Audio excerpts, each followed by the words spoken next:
Call the meeting to order. Please rise for the Pledge of Allegiance. Pledge allegiance to the flag of the United States of America and to the republic for which it stands, one nation, under God, indivisible, with liberty and justice for all. Roll call, Mayor Stone is absent. Approval of the agenda. Are there any changes, additions? We have one removal. I want to take off 7E, the submittal of the grant application to the fitness court. Okay. Any other changes? If not, is there a motion to approve the agenda with that change? Motion to approve. Motion by Diane. Is there a second? Second. Second by Joe. All in favor, say aye. Aye. Opposed? Motion carries. Approval of minutes, July 17th, regular meeting. Any changes? Hearing nothing, is there a motion to approve the minutes as presented? I'll make a motion to approve. Motion by Shallon, is there a second? I'll second. Second by Diane. All in favor, say aye. Aye. Opposed? Motion carries 4 in favor, none against. We have no, excuse me, I'm jumping ahead. This is a moment for any public to speak to the council. Is there anyone here to speak to the council? Is there anyone here to speak to the council? Nobody came. Last time, is there anyone here to speak to the council? Seeing no one, hearing no one, public open forum is now closed. We have no public open or public hearings, so reports and presentations, feasibility report. Keith. Thank you, Acting Mayor and Council. I have a presentation, so you don't have to, hopefully you get a chance to read through your feasibility reports. Take this off of here so I can move around a little bit. All right, so I'm going to show you, this is the 2025 Capital Improvements Project. This basically is the project, well, I guess I'll move forward. I'll show you where that project is. There we go. The project location is on the east side of Trunk Highway 71, bounded by 71 on the west side, Sinclair Lewis on the north side, basically Ash Street on the east side, and it goes all the way down to 9th Street South. And it does not include 4th Street South, as we've done that project a few years back. And I'll describe a little bit later, it does not include, at least at this stage, one block of 5th Street South coming off of Trunk Highway 71 to, keeps showing up here, to Pine Street. Make this not come back. All right, so the proposed improvements are shown in the gray there. The dash line, as you can see, is what our first cut of where we think phase 1 and phase 2 would be. We've talked about splitting this into a 2-year project, whereas the first year would be 2025, the next year would be 2026 for phase 2. Street reconstruction, existing conditions, just got to give you a few of slides here to show what it looks like here. This is 6th Street.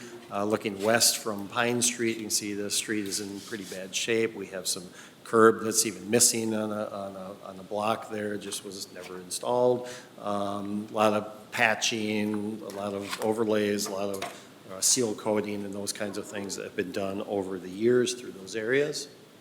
Another one, this is Burt Street, north from 9th Street. You can see once again a lot of patching going on through here. Some low areas, you can kind of see some water right behind that truck, some low areas in the road where water sits, those kinds of things.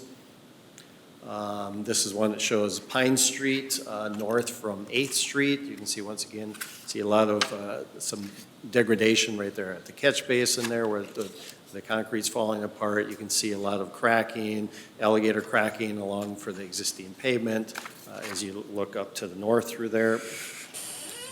Same thing here. Now this is 8th Street going west from Pine Street. You can see this street is not an urban section, so it doesn't have curb and gutter.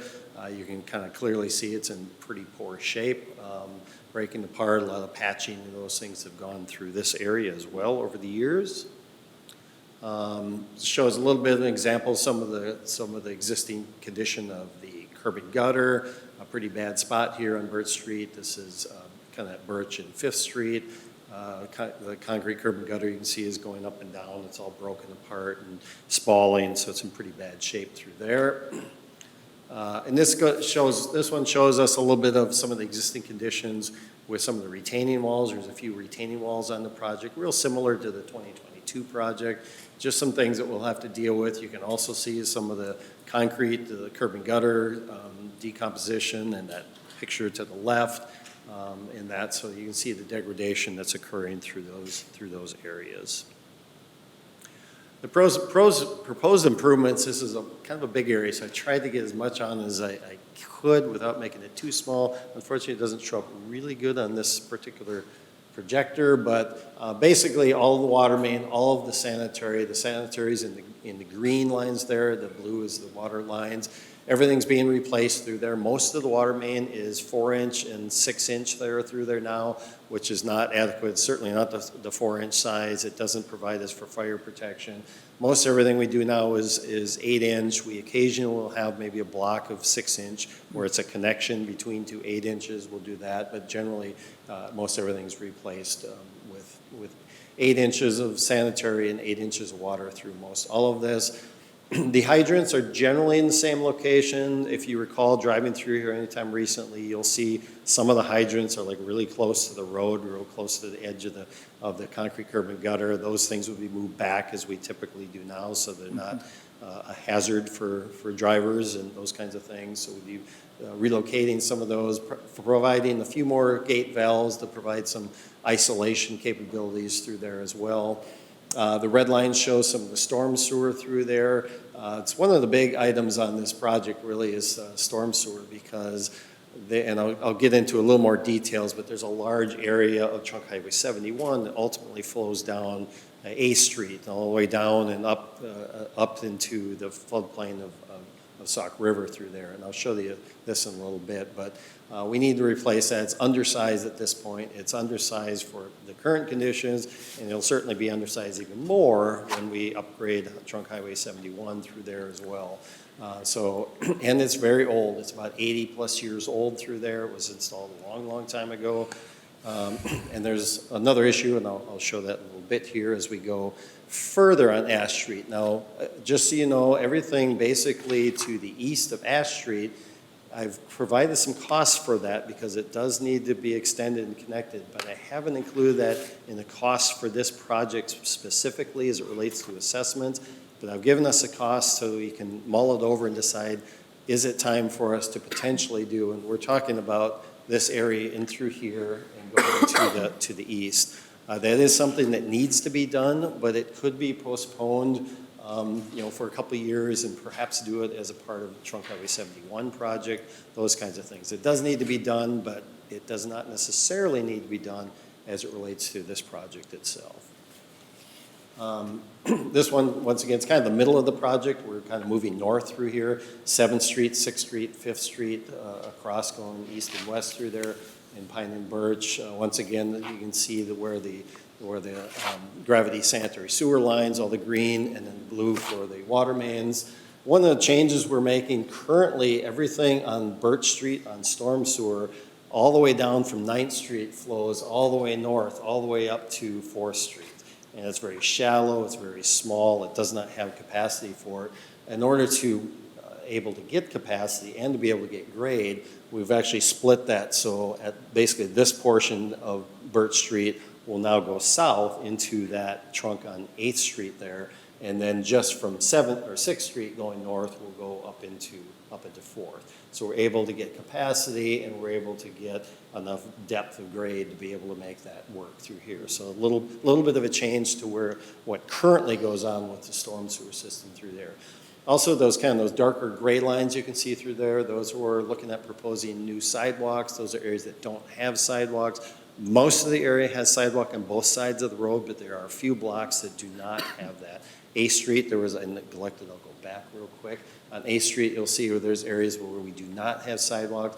I've kind of laid out what I thought is sort of maybe the worst case scenario. It's possible the council, you may wish to do something maybe a little bit different than that, but I included costs to go kind of what I think might be the maximum of what you might consider doing through there, which is kind of having that on both sides of the road, from Pine to Ash, but then a crossing and having one side on that easterly end of Pine Street, or excuse me, of 8th Street through there from Pine to 71. So that's what I've included for sidewalks in through there, new sidewalks. The existing sidewalks would be removed and replaced with the project. And on the very north end, basically we're not doing anything on 4th Street itself and through here. That's been done. We do need to make a couple connections on storm sewer into 4th Street here, but everything else stubbed out, and we'll be making those connections on water, stubbing out so that we've got enough capacity for, basically we have a lot of impervious up here in the parking lot in there, and there's not enough capacity in what's there currently now. We've added a new hydrant up here just so there's more ability to cover that commercial area, because it's really actually a little bit negligent on the coverage for that we run. We usually do 250-foot radius for hydrants and make sure we can kind of cover everything in a 250-foot radius from each hydrant. And so that this area didn't have adequate coverage, so I added another hydrant through there. So that's kind of where this one's at. Once again, replacing all the sanitary sewer and a water main through those areas. Just an example, I will use real quick what the water main construction looks like. This is a little bit more for public to be able to see these. Services would all be replaced. Storm sewer would be new storm sewer as well through the project. Now we get into, I talked a little bit about I talked about this layer, the trunk storm sewer. So this area in red here is approximately the drainage area that all drains down and is collected right here at 8th and Trunk Highway 71. And it's about 40-acre area that drains into through here. All this though goes currently through the existing trunk system, comes down 8th, cuts across through here and discharges up in this location through here. What we have, and I'll show you in a minute a little more details, you saw a little bit of it on the previous where there's a future trunk relief where we would actually extend that larger trunk. There's a 42-inch that would be extended to here. We would continue to utilize this 30-inch through here, but we would need another pipe that actually comes out and discharges here. So it actually, the water would split, if you will, to provide enough conveyance capacity, and this would be another 36-inch line that would come out through here. We just do not have enough through this line through here to provide for a 10-year storm event, which is what our city standards are, and it's also what MnDOT's standards would be as well. So that, move forward. This is what that trunk storm sewer system would look like. Once again, continues from Ash Street, extends for a 42-inch up to this area, makes that junction that would split apart with another 36-inch going to all the way through.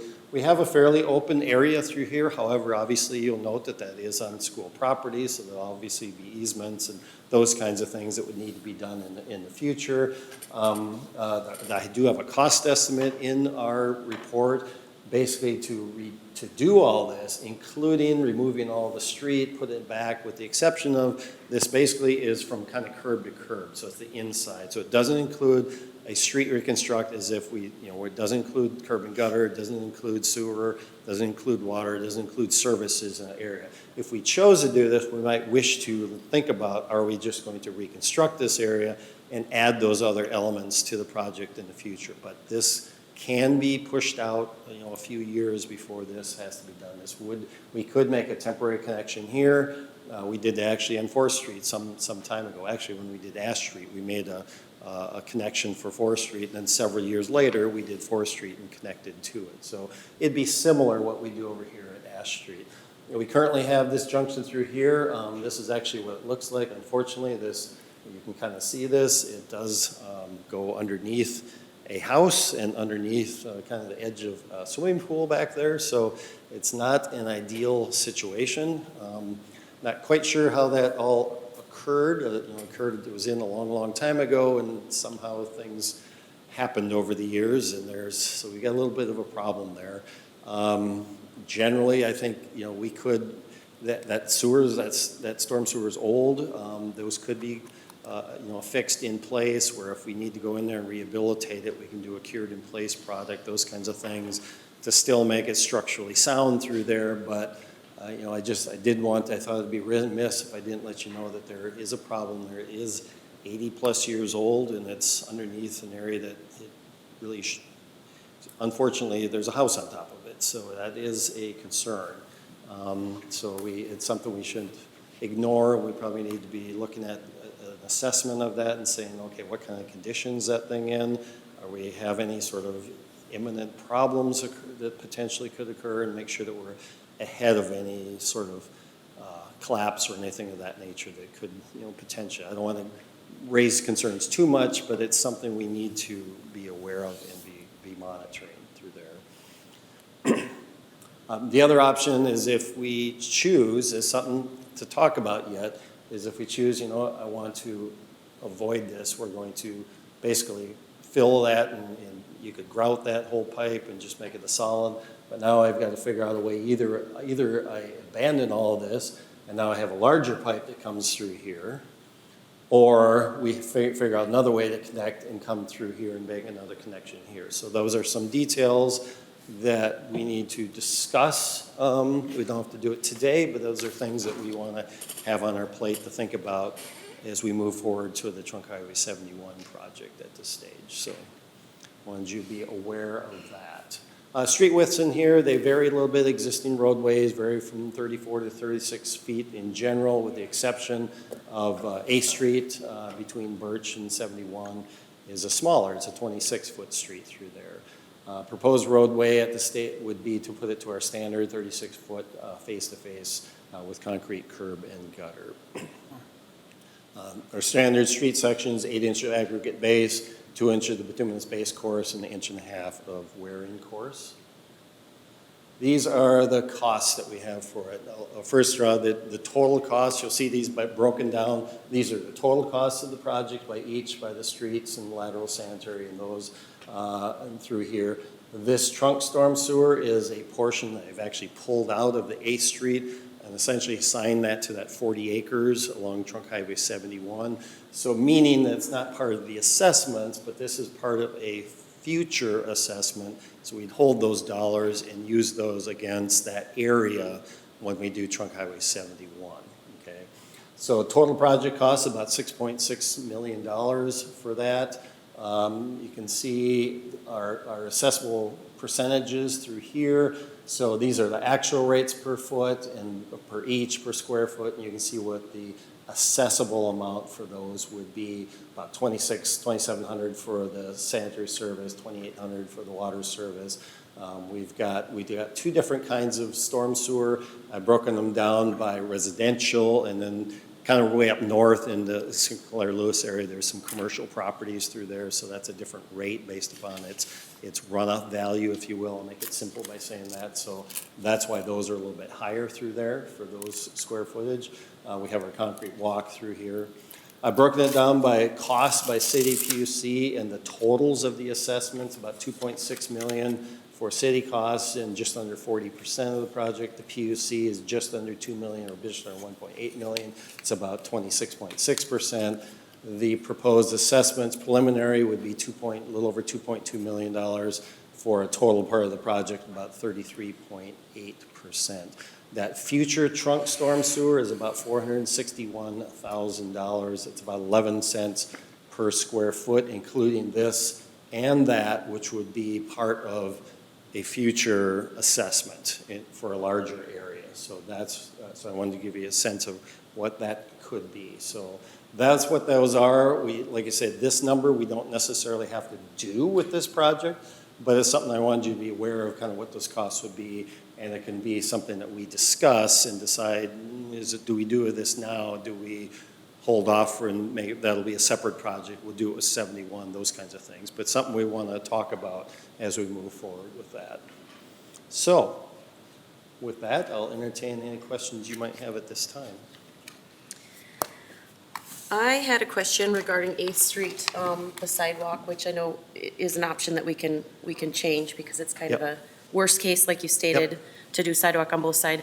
I know it's necessary because the number of kids that I see walking to school or biking to school on that road when you're driving straight into the sun, I think sidewalk is definitely necessary on at least one side of that street. I'm just curious on the width of that road. I mean, there's not much wiggle room on the north side of 8th Street between Pine and Birch. Yeah, it's pretty tight through there, there's no question. Those are things that we'll get into final design. We'll have to look at it a little more deeply and figure out, can we do this? We might not be able to do 36 feet through there. Maybe we have to narrow that down to, if we don't do, say we don't have parking perhaps on one side, we could do a 32-foot, or we can even do where we have no parking for maybe a block or something of it where we could make that even narrower for that. So those are things we can look at when we get into kind of a final design on it. So if we need to. There is storm sewer, there's a pond on the south side, there's easements on that south side for that storm. I know one of the assessments is fairly large. It's for that one lot that actually has the storm sewer pond on it. Our assessment policy doesn't specifically address, if they have a storm sewer improvement, it doesn't say that we don't include those square footages. So right now it is in there, but that might be something where the council wishes to make some changes to accommodate for those kinds of things, because that would make that number come, significantly down for that particular parcel. You're talking specifically about that home on 8th Street that has the 200 feet of frontage? Correct, yeah, Okay. correct. And then my second question, is the homeowner aware of that future possibility of stormwater, that main running under their house? I have not spoke to that person. I don't know if Vicki or if anyone has at this stage or Not not. at this point. Okay. If you decide to move forward, then we'll start Yeah. getting into those. I think as a minimum, I would say it's probably something we wish to actually go in there and take a look at it. It would be fairly easy to take in that stretch that's underneath the home, just to assess what kind of current condition it's in, make sure we're not in something that's looks like an imminent failure going to occur or anything. And hopefully it won't be. Hopefully it'll be just fine. But it might be something we wish to, and I can work with Ben on that to maybe take a look through that. He knows that it's there, and he said that there's a plan to go around it in the future. He said, well, he got permission to build, so. I'm not aware what that is, but it would be a little challenging to go around it, but it's doable, but it's challenging. Council have any other questions? So is this storm sewer work proposed with A Street that'll then lead to that future trunk? Is this all necessary to have done before we would get into that Highway 71 project? It will need to be done at least with the 71 project, because that's where the majority of the water comes through there. So it's, if we, as an example, you could potentially say, you know what, maybe with funding, we're not going to do, say, 8th Street and 9th Street in those areas, and leave that to another project. Maybe we do that sort of in conjunction or at the same time as 71. That's an option, and we push off that storm sewer and we do it as part of that project, and we kind of put everything together as a part of that. That is a possibility that could be looked at. Okay. And then in your opinion, with that future, relief there, do you think it'd be better suited if we were to move forward today with this year plan as outlined? Would that be better to do now, or do you feel waiting till 71's done would be a more appropriate time? I don't think it's, for me, it's kind of either way. So I would say it's really more probably a funding issue. If we thought we could move forward with it, would it be nice to have it all done? Yeah, it'd be great to have it all done. Is it possible financially to get it all done? That's something Vicki will have to kind of run her numbers on. But it would be ideal in a perfect world to have that done before we get to 71. Okay. And then with this here for future line as well, you mentioned possibility of reconstruct for A Street when we would add that. How old is the infrastructure and stuff under A Street there, and age of the road that we would do a reconstruct early, or where are we at timeline-wise there? Yeah, that stuff is fairly old through there as well. I don't have the exact dates on those, but it's, I've driven through there. You've probably all driven through there. The roads aren't in real great shape through there. The infrastructure, the homes are reasonably old, so I'm guessing the infrastructure underneath is fairly old as well. I can tell you, I meant to say this earlier, everything in our study area is within the, when we did an overall review of our sanitary sewer, our water, our streets, looked at when we should be redoing these. This happens to fall right in with the time we did this. We said this is about 6, 7 years out. And guess what? That's right where we are. So it fits within our plan of attack for removing our roads. And this, I would have to look at it, but I would strongly guess it's probably in roughly the same vein. And that 461 includes the estimated easement cost to get the easement across the school Does property? not include the easement costs, so we would have to look at that, and, hopefully we'd be able to do something, a nice arrangement with the school district on that, but I don't know that at this point. Okay. But it does not include the easement costs. Okay.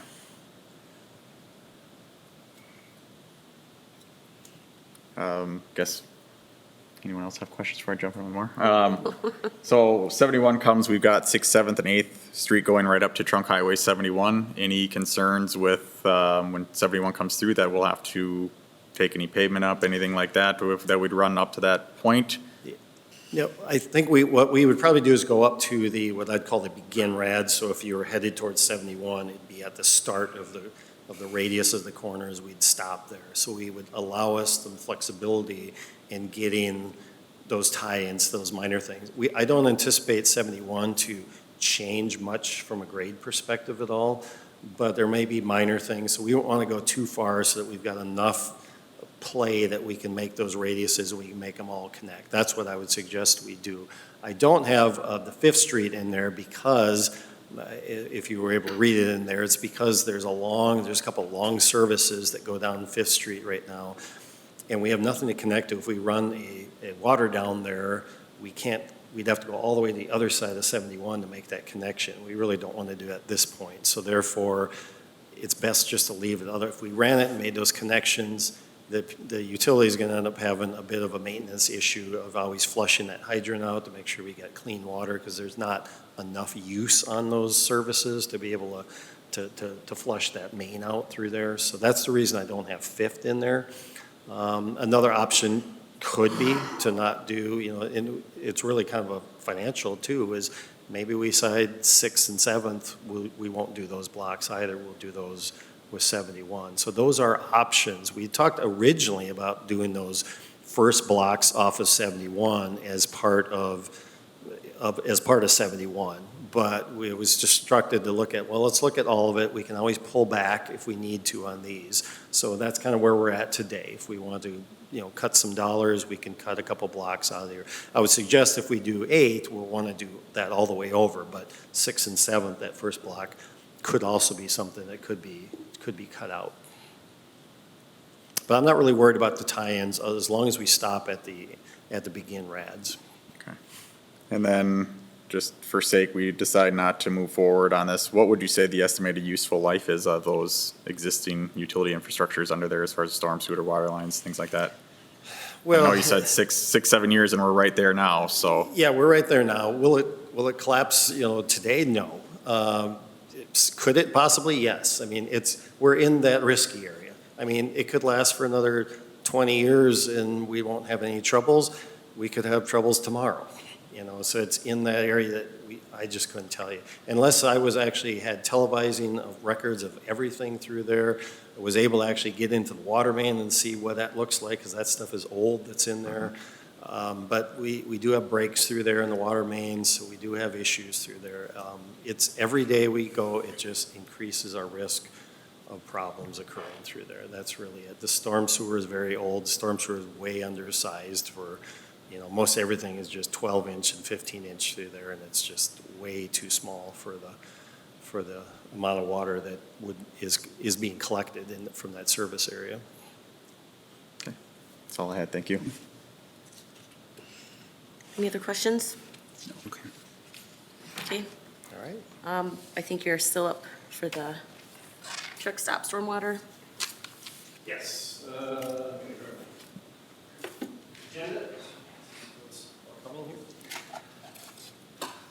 Truck stop stormwater, yeah, project update. So that project is basically complete at this point in time. We do have a change order in front of you. We did run into 2 different items, issues as we were doing that project. One is that kind of right where at the end of the storm sewer line, where we turn into the ditch there was some buried debris through there that we didn't know it was there, nobody, so we had to remove all this. It was basically bricks, old bricks and block and stuff that somebody had dug out and buried in there, and unfortunately, we ran into it. So these unfortunate things happen. We don't know what's underground until we start digging, so.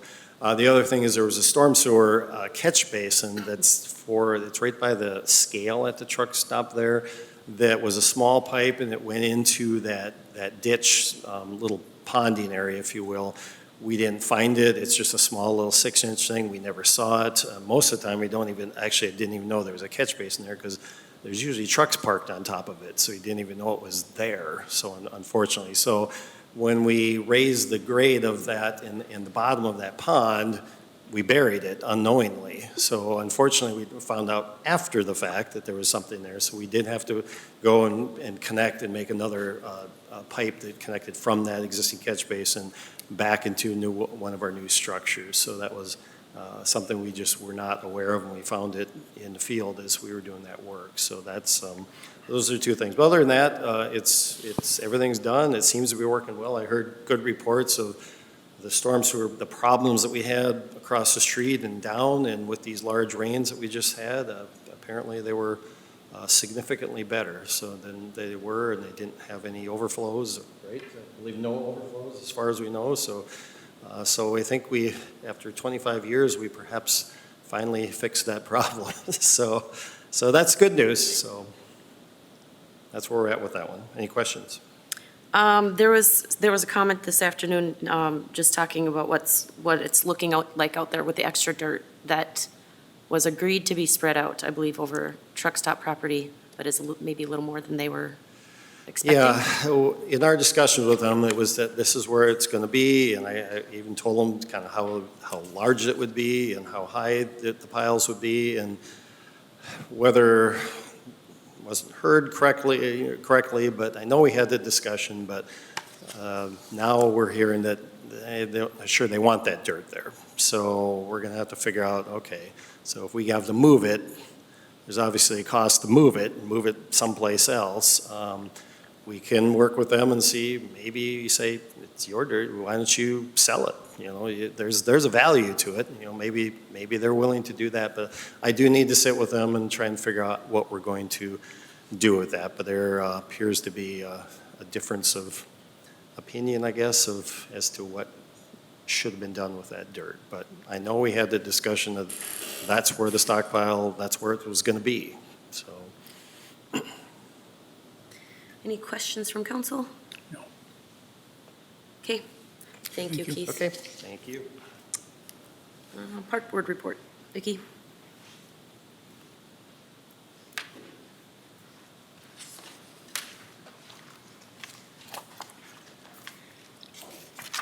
Okay, the park board met last night, Tuesday, August 6th at 5 p.m. It was a regular meeting. They did always receive a public works activity report, and the campground, our occupancy is up one night over 2023 as of now. So we're kind of right in that same time frame. The community garden fence project is kind of on hold. Ben has met with representatives from them, and they were doing trying to find some additional fencing and additional funding to finish that. So I think at this point, it's probably going to be maybe a 2025 project. The park board is looking at their trail maintenance and expansion plan and identified, I think, 8 different areas or segments of trails that are in need of work or installation in the city, and they'll be coming forward with a recommendation on what they want to put in the budget for next year, so they'll have that recommendation at their next meeting. On the fitness court grant, that was that Blue Cross grant to help with the construction of the fitness court. They have decided to pass on that application for that grant at this time. They may consider it again in 2025, but they feel there's other places that money can be spent, and there was some concern with what some other cities are seeing for usage on that type of a court. We are having movie in the park night. It's August 26th at dusk, so that is a Monday evening. So we will be having actually a family night or family movie night there, and we're picking a family movie to show. The Tower Field ball field, those ball fields, we had kind of not done a lot of maintenance on them and improvements on them in the last few years because there was talk of a bigger facility going in. It looks like that's not going to happen, so we're now revisiting what we need to do with the infield, the outfield, whether we're going to put the well in for irrigation and that. So we'll be working with the Baseball Association on their needs there. We did receive an inquiry from the Baseball Association regarding placement of some donated batting cages, perhaps one at J.C. Park and one at Tower View, so we're in touch with those. And they also recommend the purchase of the flex mower that's on your agenda later tonight. Okay, That's it for the Park Board. any questions for Vicki? I don't have any. Okay, EDA report. So on the EDA, they met today at noon. It was a regular meeting as well. We did receive the pending notice of closing on the industrial park lot sale, so that'll happen in October after all the dirt is moved. That's on the lot in the far northwest corner that has been sold. We also talked about the excess fill removal progress and how that's going. Also, the purchaser of Lot 2 at Aerosmith, that's the one by Caribou, they have exercised their 60-day extension. For their due diligence period, just to kind of get paperwork in order. We're reviewing title commitments and that type of thing, and we should have that on track to close within the next 60 days. Also, with Tractor Supply, we've been in quite a bit of conversations with them on what they need to finish up to get that project moving, and so we should be seeing something in front of the City Council in the next 60 days on that as well. And then also, the fourth lot has closed on the Author's Edition. We do have another one that the closing is set. And another one is in the offer stage where we're doing it through the mail. So we have a few projects there. 2 housing starts. The one has already got the foundation in the ground. The other one, I think, submitted their permit application today. So we'll have a couple new houses up there. Our project there, as far as the city is done, the only thing we have left to do is install the mailbox. And so that's one of those community mailboxes that'll go up on the corner. And I just got approval today for the mailbox from the post office. And so now we can put it in, and then they'll come and do their key thing, and people can start getting mail there. So that's it for the EDA. Okay. Any questions? All right, thank you, Vicki. So we'll move on to action items. 7A, approve resolution 2024-62, accepting feasibility and calling for public hearing. So this is about the meeting that we just talked about with Keith, and so you should consider the scope of that project, recommend amendments, and then call for a public hearing on improvement if you want to move forward. All affected property owners will be notified of the hearing and will be an opportunity to voice their opinions on the project. It can be scheduled at a regular council meeting or at a special meeting can be called for this purpose. I did do some suggested dates that will still keep us in line for being able to get the notices out, and yet still have early enough that there's plenty of summertime for the engineers to finish the work they need on site to do the design. And you did talk about possibly if we narrowed the project or whatever in order to talk about the costs. But I think when you're going into the hearing, maybe you include the whole project so everybody is aware of it, and then we can narrow it down after that, unless there's areas of the project you just don't want to do and we just take them out right now. So whichever way you want to proceed with that.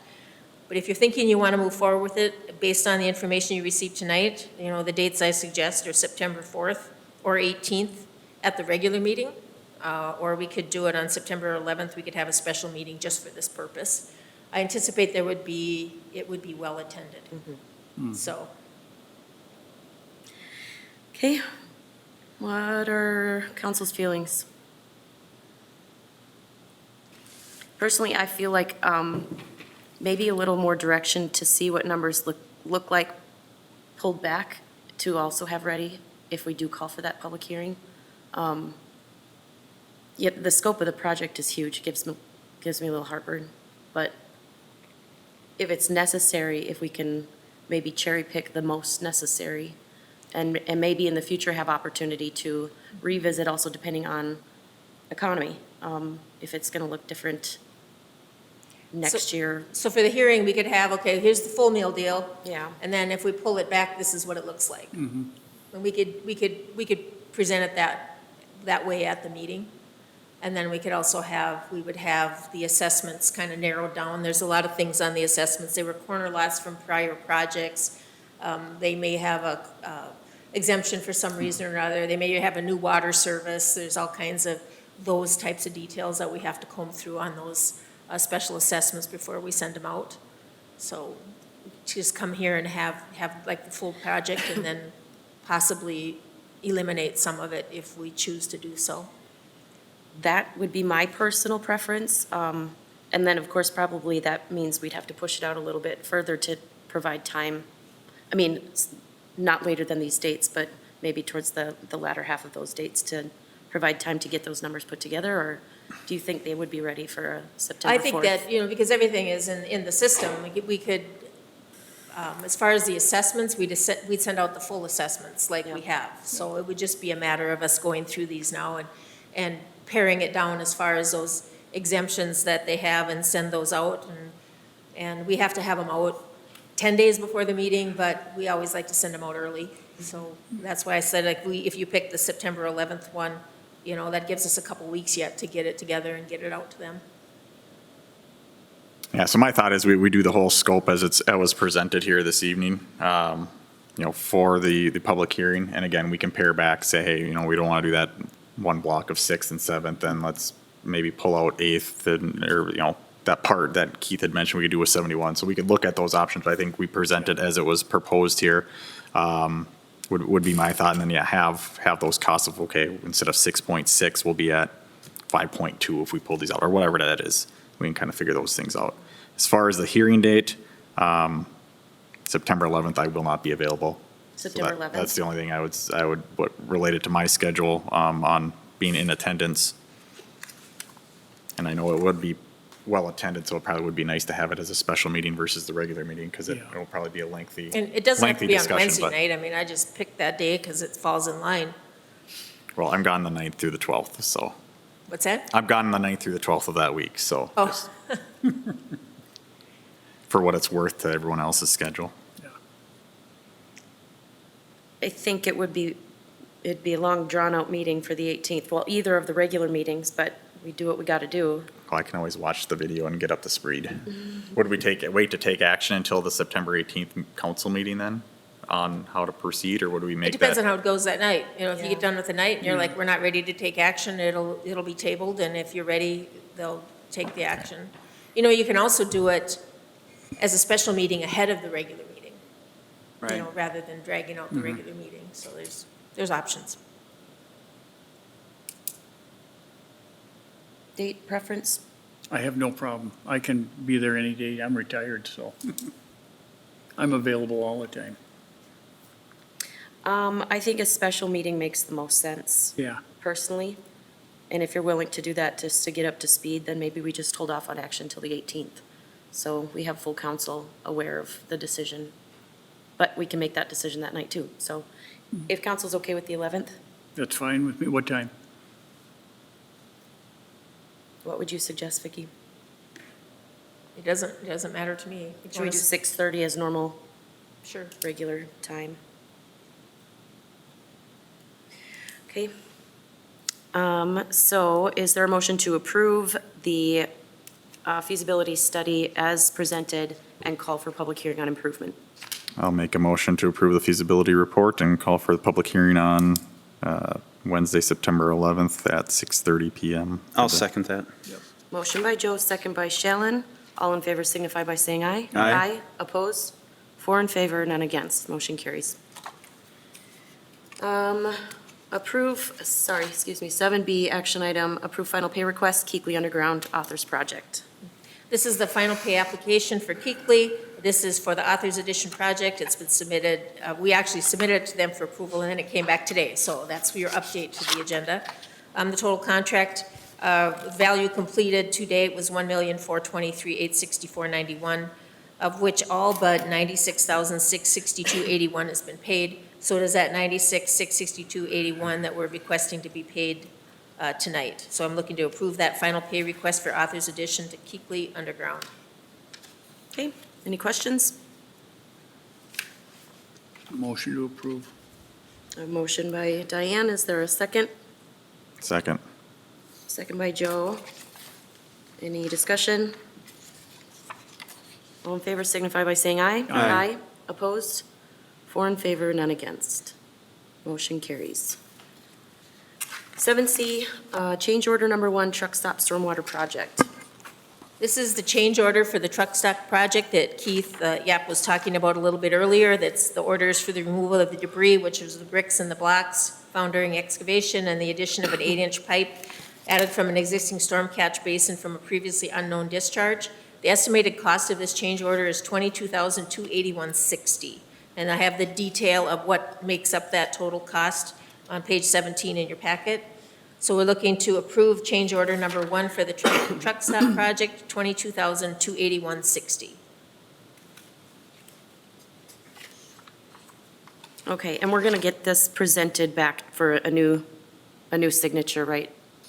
The difference was off on page 18 that I'm seeing. Change order of The $19,635. change order, it's on page 18, he's already signed it, the contractor's already signed it. Is that what you're asking? But it's a different amount. Oh, at the top. Yeah, so I'm seeing the motion or the action for 22,281.60. His signature is on the page 18 for 19,635. I guess we'll have to ask Keith about that, Okay. about which amount it is that we're approving. It is the 22, so, yeah, I'm not sure what, that's a clarification. They're aware of the unit prices for it's 22,281.60. Yeah, the pieces come out to that cost, so just wondering. We'll just have to represent for new signature. We can get that corrected. Okay. Any questions? Otherwise, is there a motion to approve change order number 1, truck stop stormwater project? I'll make a motion to approve. Motion by Shellen, is there a second? No second. Second by Diane. All in favor signify by saying aye. Aye. Opposed? 4 in favor, none against. Motion carries. 7D, appointment of EMT paramedic. Kathy Struford, ambulance director, has submitted the following request for appointment to the department. And she said, Harry Dunn is a licensed EMT who resides in Sauk Center. He took the EMT class on his own and has been doing ride-alongs with our service. He will be starting paramedic school this fall in St. Cloud, but will continue to reside in Sauk Center. Harry has submitted an application for hire, and I recommend that he be hired as a probationary EMT with our service. So that is our request, is to approve the appointment of Harry Dunn as a probationary EMT effective August 7th, 2024. Okay. That's Dr. Dunn's son. Yes. Yeah, I'll make the motion to approve. Okay, there's a motion by Diana. Is there a second? I'll second. Second by Joe. Any discussion? I just have one question because it does say on the agenda EMT/paramedic.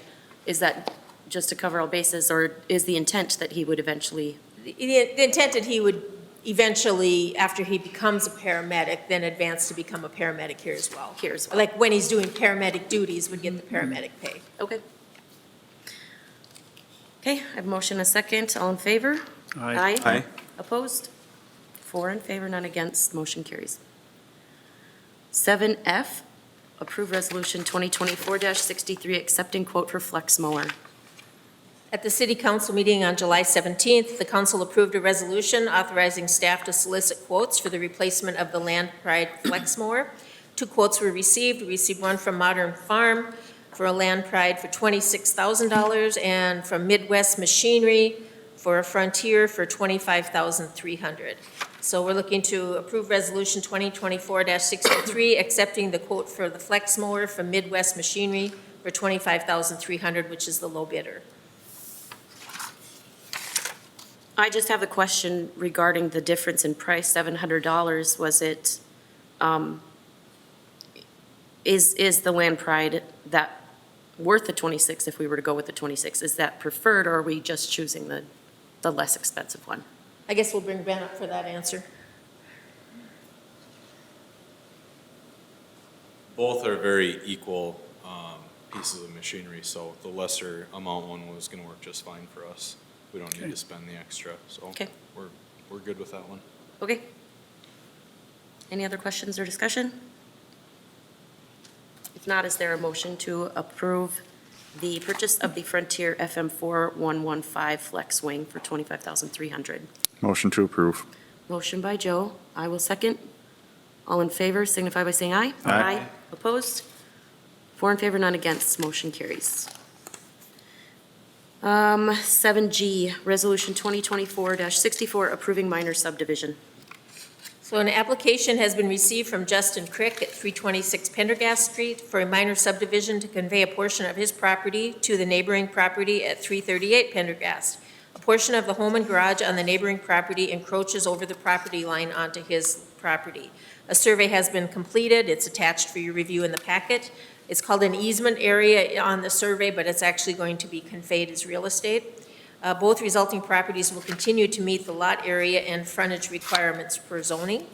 So we're looking to approve Resolution 2024-64, approving that minor subdivision. Okay. Any questions? I'll make a motion to approve. Motion by Diane. Is there a second? I'll second. A second by Shallen. Any discussion? All in favor signify by saying aye. Aye. Opposed? 4 in favor, none against, motion carries. 7H, resignation EMT.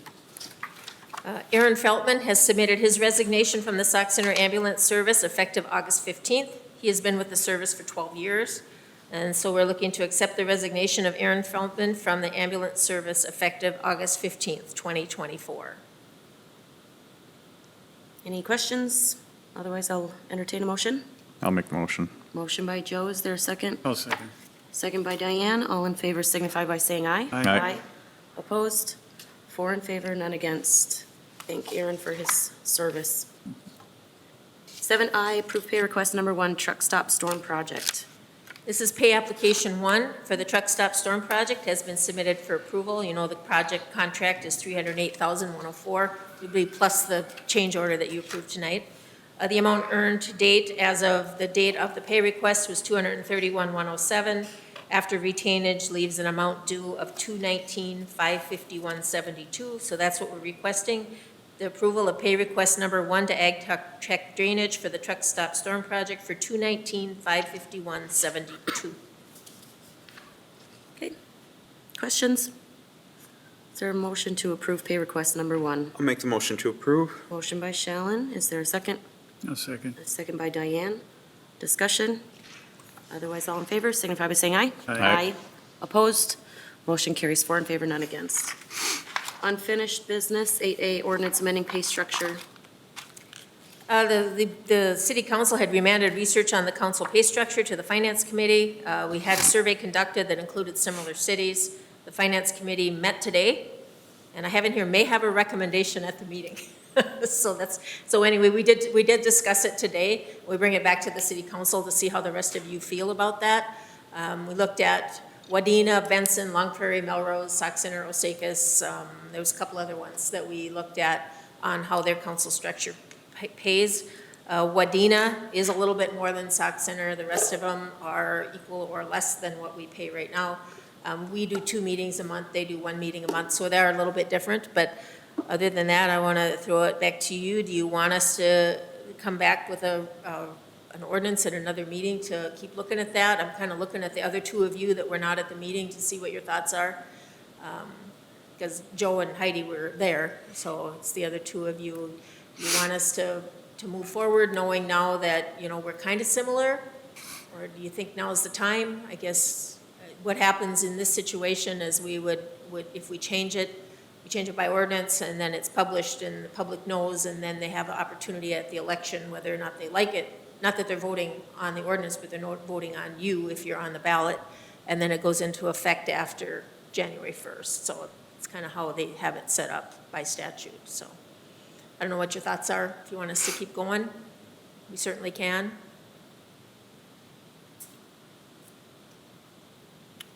What, I guess, with what you guys were looking at, what, do you think something would be in line? I mean, what did the finance committee?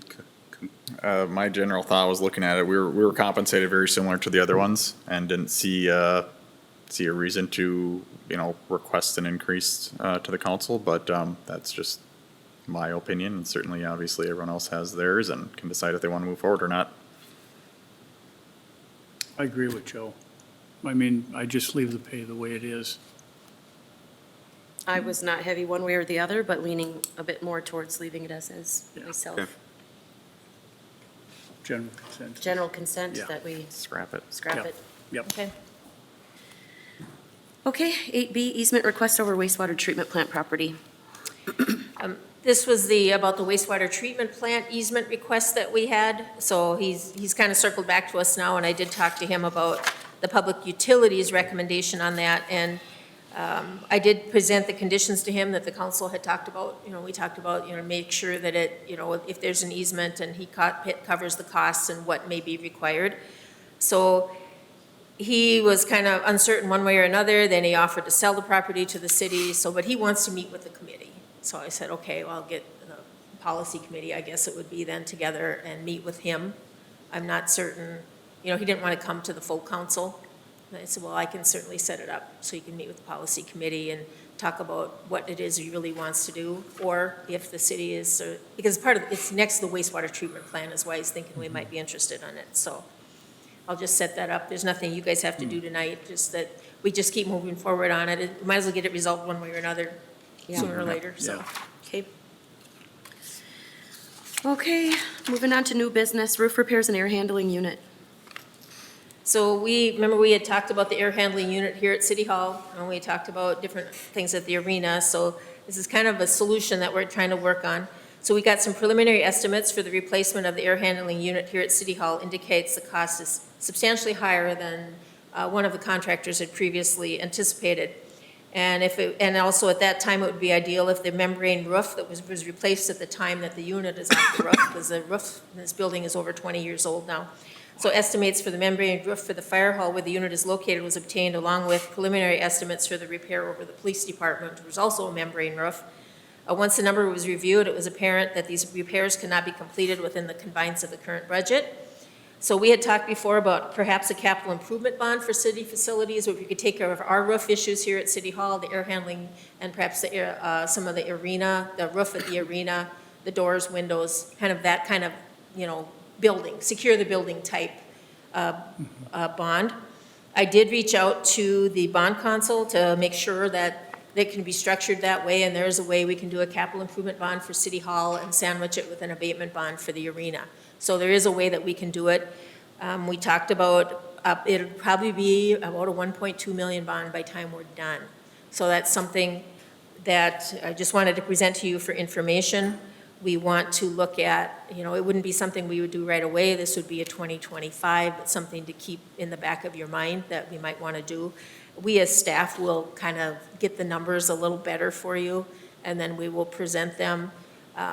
It may be you won't want to do it, and you'll want to try to piece it together, but we thought this was a way that we could just get a bulk of this stuff all done at once, because the bond that's paid for the City Hall will be over, and then that money can just kind of seamlessly go to the new one. Yeah. And that was what we were trying to accomplish here. So anyway, just information for you at this time. We're just going to kind of develop some more specifications, get some better numbers, and I'll bring back the information on what the cost might be. We'll have that at a future meeting, but I wanted you to be aware that this is kind of the track that we're taking at this time, unless you tell us just stop. So, No, I think it's necessary to find out just numbers, if anything. So, moving on to, sorry? No, I just said Oh, yes. okay. 9B, video surveillance, city brush and compost sites. we are seeing like quite a bit of dumping at the brush site of items such as large stumps, the trees larger than the 6-inch diameter, some appliances, some furniture, and then also residents and/or others are helping themselves to sand, class 5, black dirt, millings, things that aren't for public use. And so what we're looking at rather than closing it, because we've tried that before and that didn't land very well, that we're looking at some video surveillance options up there, just to let you know that that's something that we're looking at. We found some, I think, that will work, that will tie into the internet at the shop. And so we'll be able to kind of see what we need to see, and then also we would be able to read license plates. Mm-hmm. So some other cities that I've talked to, and they put in the system, the first bill that went out for a dishwasher that ended up in the dump kind of ended it right there, word got out. So we're hoping that that will work. We don't want to close the site, but it's also taking a lot of time, and then we have to take this to the landfill or whatever, and then we're ended up paying money to get rid of things. And getting rid of stumps, there's just really no way to get rid of them. So So we're just looking to, we're going to proceed with the plans on the video surveillance and come back with some numbers and exactly what that will look like. And you'll have that at a future meeting. So, Good. just out of curiosity, has this been occurring like all summer and just recently, or has this been the past year problem too? Then, what are you guys seeing down there? It's been ongoing for years now. It just doesn't stop is the problem.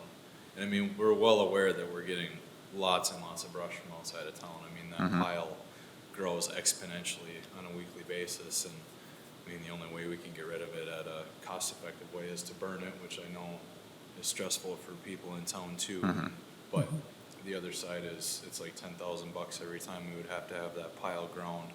So by having these extra stumps and these big trees, that's all extra stuff that we have to haul out to another pit to get rid of because we just don't have a place to get rid of it there. We have no way to burn it. We have no way to grind that stuff up.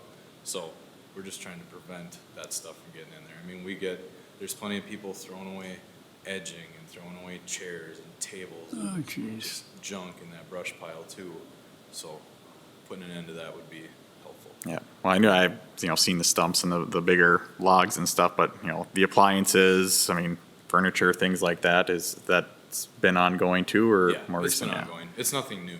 Okay. It's just, we're just kind of getting tired of plucking it out of the pile and then all the stuff that people are taking, like class 5 and stuff, we have all that cabled off, but it's still happening. So, Doesn't stop them. yep. Yeah, well, I mean, certainly the video surveillance is a route to explore, but, if it comes to closing the site, the community's upset about that, well, take better care of it and call out people who are doing things. I mean, I know Melrose shut theirs down because of that a number of years ago, because people were dropping off furniture and stuff, and you want to have something nice, you got to take care of it. So, I mean, I hope Yeah, now they bring it here. the community is listening on this. Yeah, well, yeah, now we get the storm, so probably got to watch that pile that's rolling over. Right. Yeah, if people weren't abusing the system that they have, we wouldn't even have to have this conversation. Right. Absolutely. Yeah. Okay, Okay. thanks, Ben. Okay, any other questions about that? Are you just looking into a surveillance that is something that we put up, or is it something that you'd be contracting out through somebody else, or what? We contracted to have it installed. Well, we'd probably help, we'd put up the pole and run the power and that to it, but we'd have it brought in and put up. As long as it's good enough system to pick up the plates. Yep. Because it's, not all those things pick up the plates, I can tell you that. Right. Well, I guess what I was curious about is if there was any way, I know in the past there, and I don't, maybe it's not still an issue, but especially like with the Challenge Park, and you had seen some issues there as well. I didn't know if there was a possibility of tying in other needs with it if we were already looking, or is that not really something you? Yeah, the Challenge Park has been good, the splash pad has been good, we really haven't had any issues at all there this summer, or even last summer was pretty quiet for us. So that's good, I don't think we need to worry about getting a robust system put in down there. Okay. But we did look at a good system that would work well for the compost site. It would involve a plate reader in one spot, and then in the other spot it would have some high-resolution cameras that we can see what people are dumping in the grass areas and the brush areas, so. And That's some what we're looking at. DVR storage or some sort of cloud-based storage as well? Yes, Okay. it would all come down to our shop, and then we'd have storage down there that we could access the data. Okay. Okay, thank you. Sounds good. 9C, budget workshop. We were looking, or the department heads are currently working on their proposed budgets for 2025. So we're trying to set a date for the council to meet to have their budget workshop.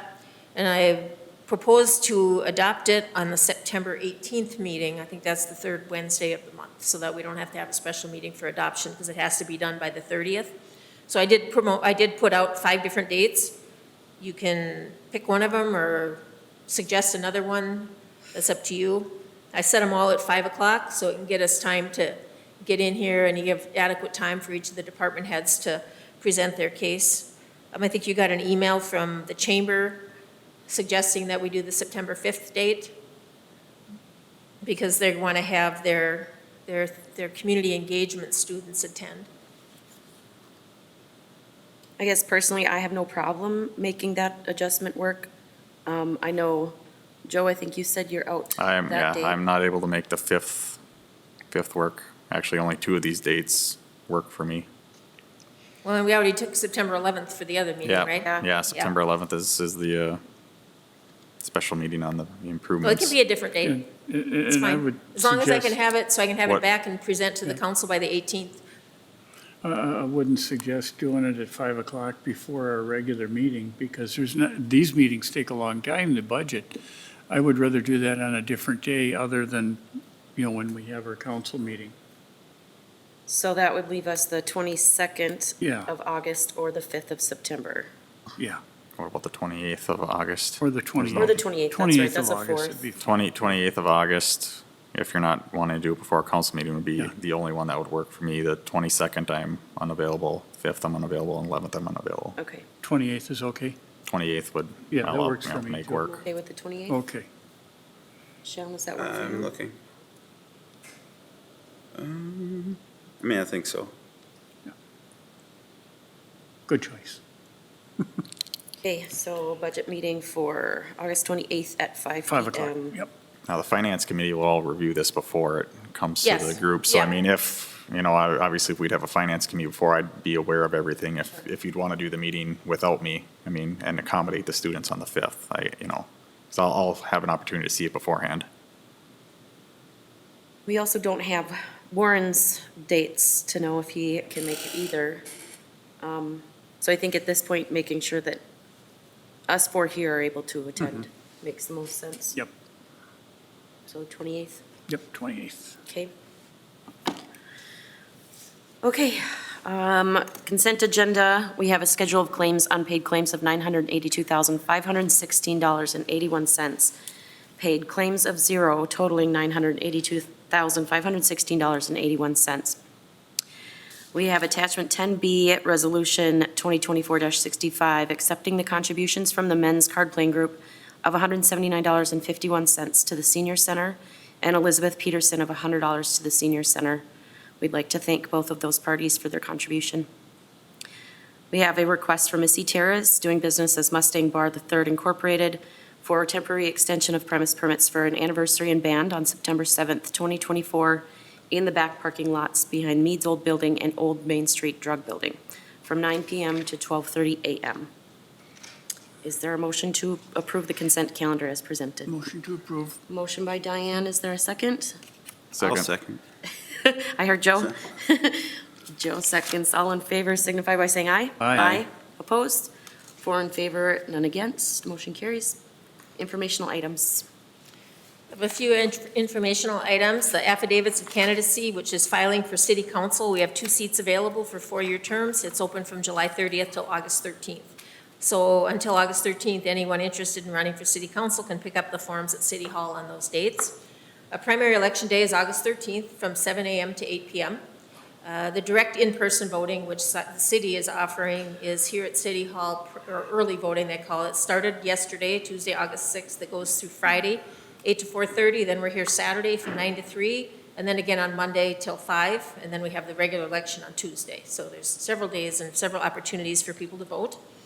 I put some information in the packet regarding election sign placement. It actually initially came out from the county, and then there was some language from MnDOT, just reminding people to please keep your election signs out of the right-of-way of each road authority. We have 3 road authorities in the city. If you put a sign in the boulevard in the city and it disappears, it may be at the city shop. We're not driving around to pick them up, but if people are complaining, they could be at the city shop. If it's on Sinclair Lewis Avenue or Beltline or 12th Street, those are county roads. If your sign is missing, it may be at the county shop, and Trunk Highway 71, it may be at the MnDOT shop. So any of these places would keep them for like 30 days. You can pick them back up if you want. So my advice is just to keep them out of the boulevard, behind the sidewalk, and then not worry about it. And then the other thing that we have is the election, or the Hazardous Waste and Scrap Metal Day. That's coming up on Wednesday, the 21st.